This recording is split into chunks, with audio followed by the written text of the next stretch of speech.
What's up, everybody? I just wanted to do a quick comparison because these do remind me of the Bo Jacksons. As you know, the iconic air pocket. No air pocket there.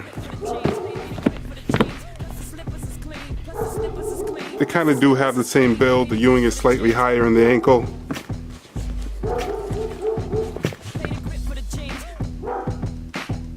Almost the same structure. The Ewings are definitely lighter. These are definitely lighter than the Bo Jackson.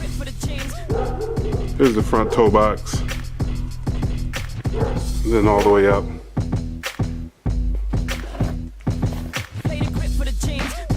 I got a feeling they're going to compare them to the Bo Jacksons.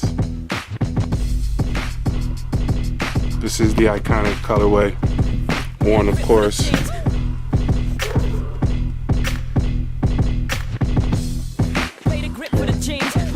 Muffins.